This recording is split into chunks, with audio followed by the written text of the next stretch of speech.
Hello and welcome. This is Business Edge on News Central. I am Tolulope Adileru Balogun. Our headline story: forecast of Central Bank of Nigeria's first MPC meeting in 2021.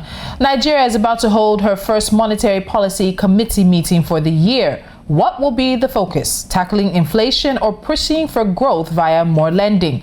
The country is also in her second recession in 4 years. But before COVID-19 and NSARS protests and what seems to be a never-ending insurgency has brought Africa's largest economy to her knees. The government has promised that the recession will be over in Q1 2020. Our focus is the CBN's Monetary Policy Committee meeting. We'll also touch base with a few stories we're keeping our eyes on with NC4 to watch before we finish the show. Welcome. This is Business Edge.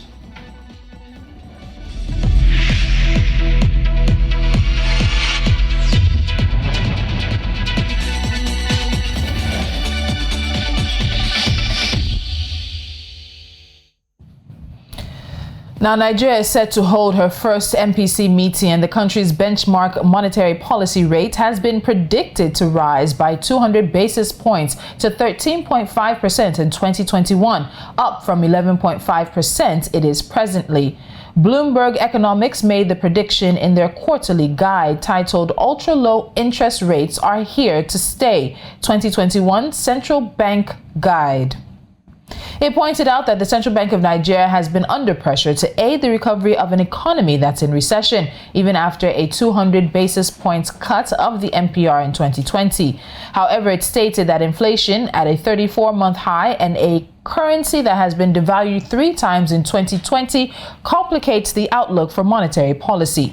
The guide said Nigeria's system of multiple exchange rates and curbs on dollar access have been key drivers of inflation and a drag on economic growth, with importers resorting to the more expensive parallel market to get hard currency. Central Bank Governor Godwin Emefiele and Finance Minister Zainab Ahmed have said they would seek a more flexible and unified naira. Still, there is no timeline for this yet, and the IMF and World Bank said in December that Nigeria's authorities should speed up these reforms to support the economy. According to the IMF, inflation will remain at double digits if the central bank doesn't reform monetary policy to focus on price stability, and easing is unlikely to give any additional boost to output. Now joining me on Business Edge is financial analyst and the CEO of Dynamic Solutions, Muktar Mohammed. Okay, we will get Muktar Mohammed with us in just a moment, but let's take a quick time out and Business Edge will continue.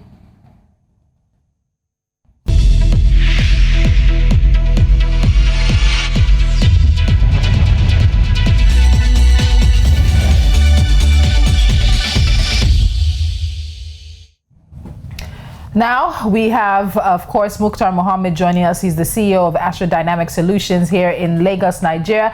Muktar, good morning and welcome to the show. Good morning.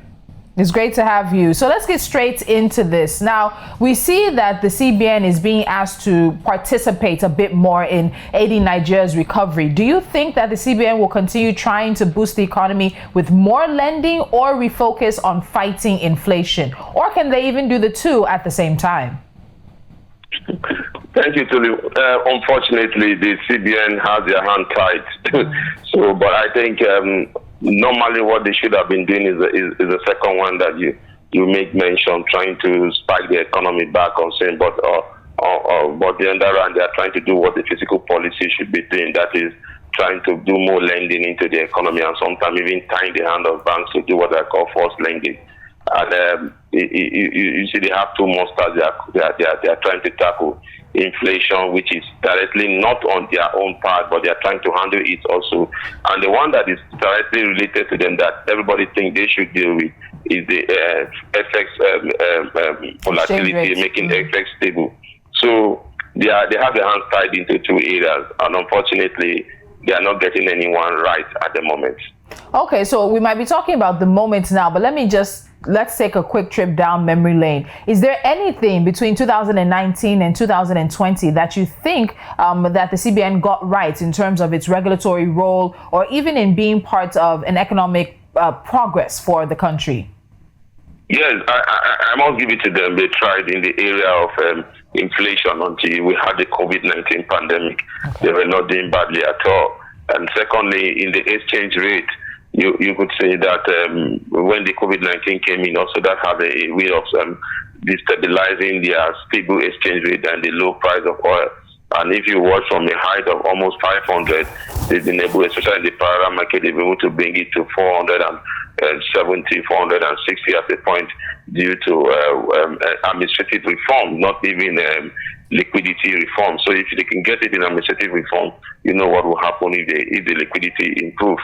I think this is any intervention to the type of result we are seeing in the agricultural sector. We could tie it up to CBN intervention, which has been top-notch, especially the direct intervention, which you mentioned is not really their area of specialization, but yet they have to do it just to galvanize the economy. All right, let's look at what Bloomberg has predicted. Now, they predicted an interest hike of 200 basis points in order to fight inflation. So for someone who's hearing basis points, 200 hike, does all of that mean? Where are the basis points coming from? How does this fight inflation? If somebody who's outside the financial sector is listening to this conversation, explain how a hike of 200 might fight inflation that will, at the end of the day, lead to how much more naira they have in their wallet or in their pocket. Well, they are trying to see a height in terms of monetary rates to keep the excess liquidity in the market, which they think is what is driving inflation. But the main driver inflation also, they've not taken into consideration the food price, and also not taking into consideration the security challenges, not also taking into consideration the FX rate volatility. I think for me, Bloomberg is only looking at how a hike in terms of monitoring liquidity in the system could help bring down inflation. What we mean by monitoring the liquidity in the system is reducing the flow of naira into the system, and so demand and supply will come in there, and that could bring down inflation. But I don't think that will bring down inflation in the long run. In the short term, we might see a little bit of bringing down the inflation. But in the long run, if we really want to bring down inflation, we need to begin to look at the ease of doing business, especially with the reopening of the borders, the African trade agreement that is coming into play by the end of January, improving FX liquidity, and then better harvest, and especially better harvest is tied up to improve security. So for me, those are the key indices that could bring down inflation. But he's saying about hiking the interest rate by 200 basis points. It will make the cost of borrowing a little bit high, especially for SMEs. So that might not work in the long term, but that could be a short measure gap towards going into the long term.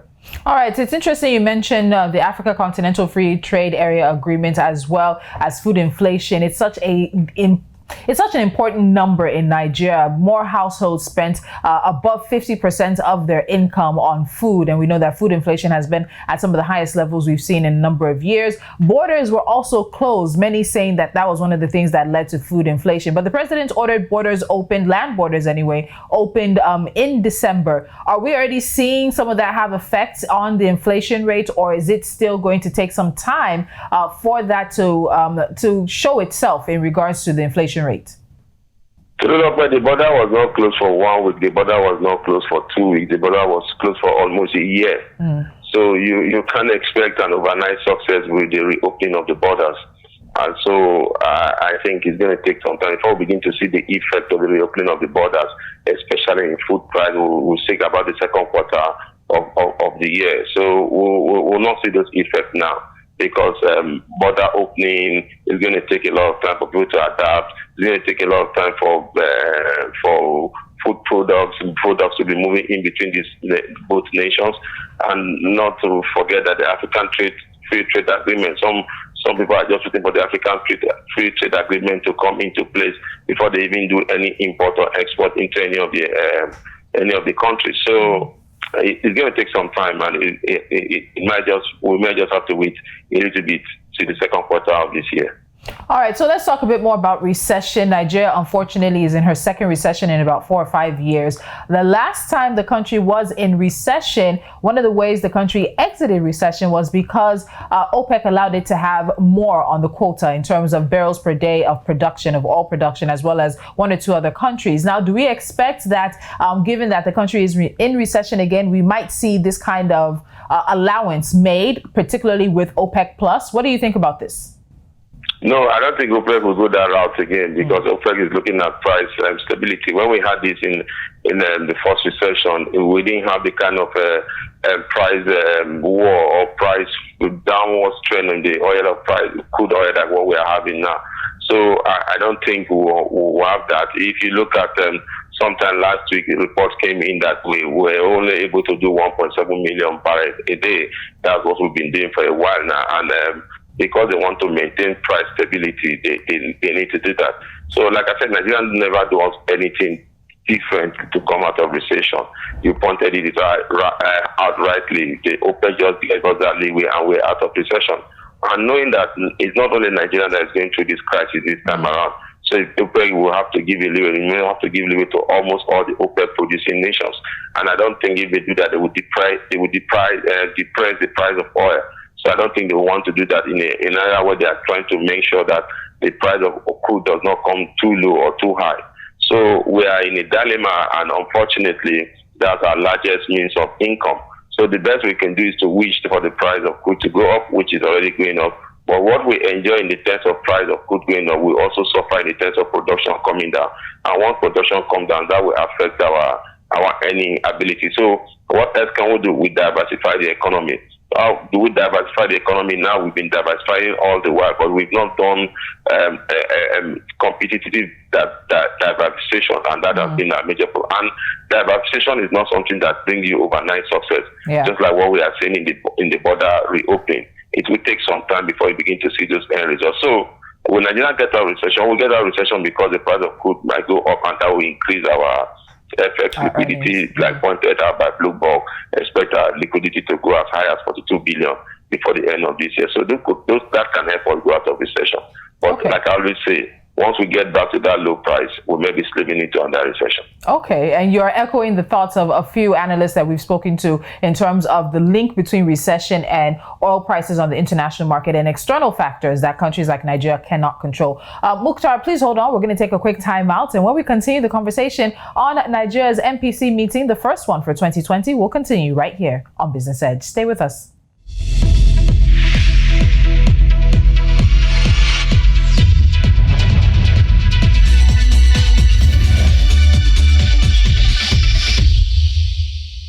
Thank you for staying with us. And before we wrap up with my guest, Muktar Mohammed, Muktar, I want to come back to this conversation on recession, Nigeria, oil prices, external factors. You mentioned earlier diversification, but the fact that we have been diversifying and it's not an overnight thing. But let's come back to that. Nigeria talks about diversification away from a mono economy, talks about diversifying more into the agricultural sector as well with mechanized farming, but we're still very dependent. Oil moves on the international market, the country shakes. The higher the prices are, we're out of recession. The minute the prices drop, we find ourselves in recession. When will that dependency truly end in your estimation, so that if the international market is shaking, Nigeria can still be stable when it's not coming to, when it comes to oil? Muktar?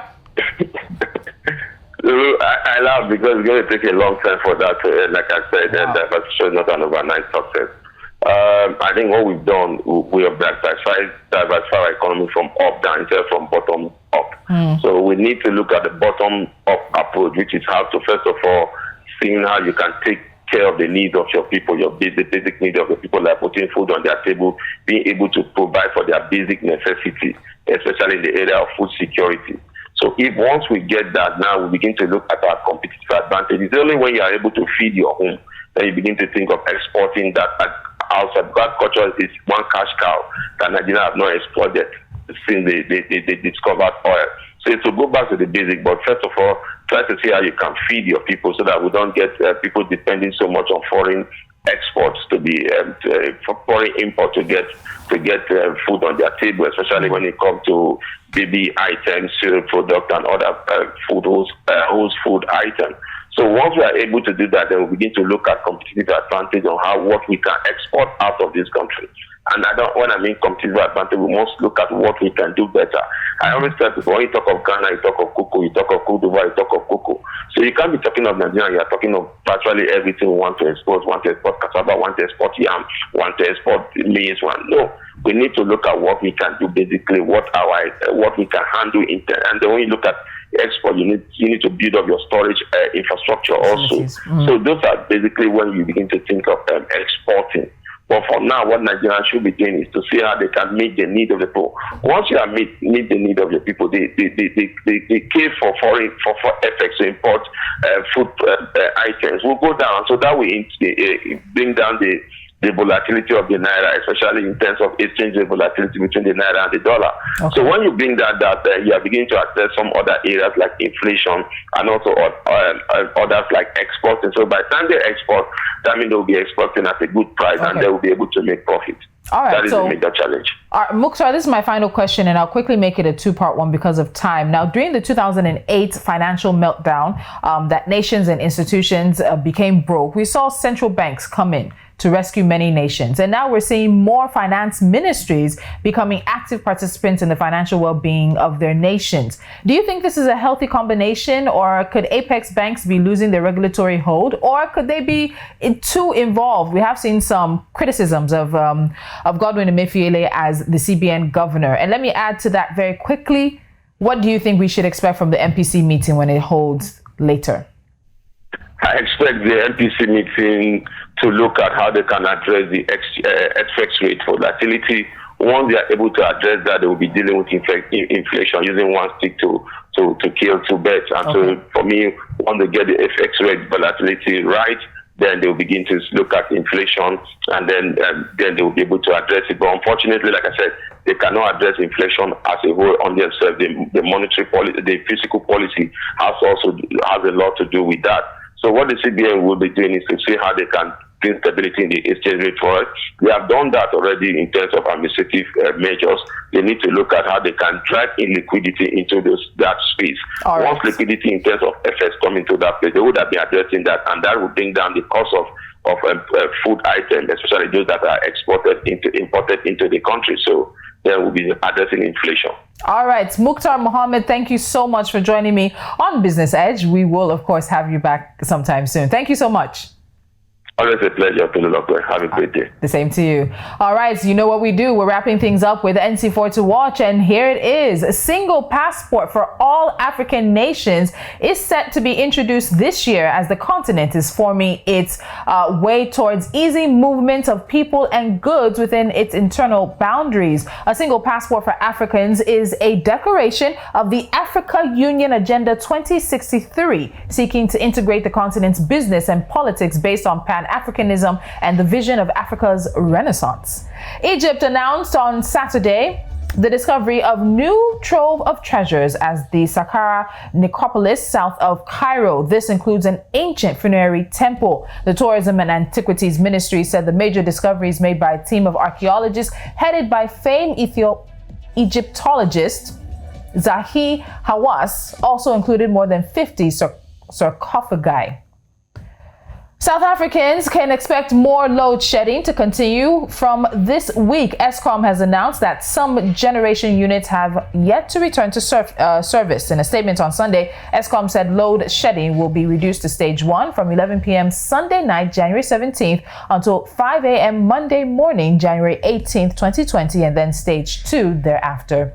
And finally, Nigeria airline Eric Air is still silent on the move by the Asset Management Corporation of Nigeria to use its aviation assets, especially planes, to launch a multi-billion naira airline. News Central's business desk has exclusively learned that the new international airline planned by AMCON will be named Nigeria Eagle. It could start operations with at least 10 planes as early as June, according to our sources. And that's it on Business Edge. Thank you so much for being with us. Follow us on social media. We are at News Central TV. Head to our website, www.newscentral.africa, and download our mobile app on Play Store and Apple App Store. Till next time, I'm Tolu Lokwe at Dileru Balogun.